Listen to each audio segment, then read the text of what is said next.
شروع اللہ کے نام سے کہ جو بہت ہی مہربان اور نہایت ہی رحم والا ہے۔ السلام علیکم دوستو، آج کی اس ویڈیو کے اندر ہم حضرت یعقوب علیہ السلام کی مکمل داستان بیان کریں گے کہ جس کے اندر وہ کس کے بیٹے تھے، کیوں نبی بنا کر بھیجے گئے اور کس پر نبی بنا کر بھیجے گئے اور ان کی قوم کے ساتھ کیا ہوا، یہ مکمل بیان کیا جائے گا۔ اگر تو آپ ہمارے چینل پہ نیو ہیں تو دین کی داستان چینل کو سبسکرائب کر دیں اور بیل آئیکن لازمی آل کریں تاکہ ہماری اس طرح کی اور بھی آنے والے واقعات آپ لوگوں تک آسانی سے پہنچ سکیں۔ دوستو، حضرت یعقوب علیہ السلام حضرت اسحاق علیہ السلام کے بیٹے اور حضرت ابراہیم علیہ السلام کے پوتے تھے۔ آپ ان نبیوں میں سے تھے کہ جنہیں اللہ تعالیٰ نے اپنی خاص رحمت و ہدایت کے لیے چن لیا تھا۔ آپ کا شجرے میں سب کچھ یوں بنتا ہے: یعقوب بن اسحاق بن ابراہیم علیہ السلام۔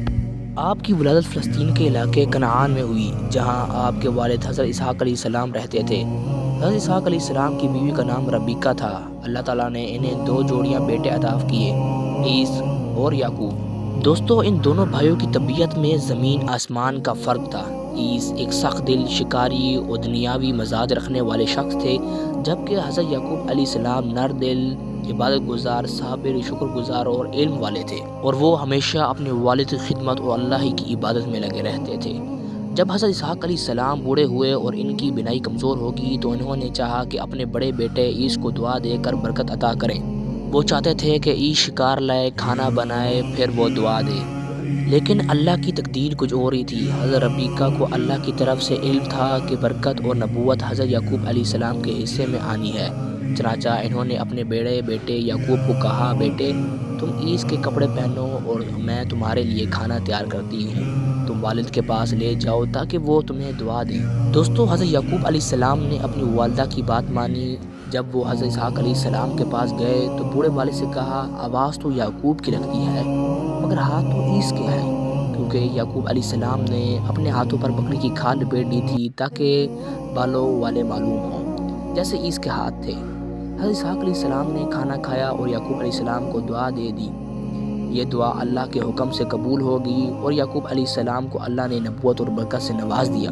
جب عیس واپس آیا اور اسے معلوم ہوا کہ برکت کی دعا تو یعقوب کو مل گئی ہے تو وہ سخت ناراض ہوا۔ اس نے کہا: میں یعقوب کو ضرور نقصان پہنچاؤں گا۔ دوستو، کہ جب یہ خبر حضرت ربیکہ تک پہنچی تو انہوں نے اپنے بیٹے کو کہا کہ اے بیٹے، تم کچھ دن کے لیے میرے بھائی لبان کے گھر چلے جاؤ تاکہ تمہیں عیس سے کوئی نقصان نہ پہنچے۔ یوں حضرت یعقوب علیہ السلام کنعان سے نکل کر حران شام کے علاقے کی طرف روانہ ہوئے۔ راستہ لمبا تھا تو انہوں نے دن بھر سفر کیا۔ رات ہوئی تو ایک جگہ رک گئے۔ اسی رات ایک عظیم خواب دیکھا۔ دوستو، انہوں نے خواب میں کچھ یوں دیکھا کہ ایک سیڑھی زمین سے آسمان تک جا رہی ہے اور فرشتے اوپر سے نیچے اور نیچے سے اوپر جا رہے ہیں۔ پھر ایک آواز آئی: اے یعقوب، میں تیرا رب ہوں، یہ زمین جو تو دیکھ رہا ہے میں تجھے اور تیری نسل کو دوں گا، تجھ سے ایک عظیم قوم پیدا ہوگی، میں تیرے ساتھ ہوں گا، تجھے برکت دوں گا اور جہاں بھی جائے گا تیری حفاظت ہی کروں گا۔ جب حضرت یعقوب علیہ السلام نیند سے جاگے تو دل میں اطمینان اور روشنی محسوس ہوئی۔ انہوں نے فرمایا: یقیناً یہاں اللہ کی برکت ہے اور یہ جگہ بابرکت ہے۔ انہوں نے اس پتھر کو کھڑا کیا اور اس پر زیتون کا تیل ڈالا اور کہا: یہ جگہ بیت العیل ہوگی، یعنی اللہ کا گھر۔ یہ واقعہ ان کی زندگی کا پہلا بڑا روحانی تجربہ تھا۔ یہاں سے ان کے ایمان اور قرب الہی کا ایک نیا سفر شروع ہوا۔ دوستو، اس کے بعد پھر وہ اپنے ماموں لبان کے گھر پہنچے۔ وہاں سے ان کی زندگی کا دوسرا باب شروع ہوتا ہے کہ جہاں ان کی شادی، اولاد اور آزمائشوں کی کہانی ہے۔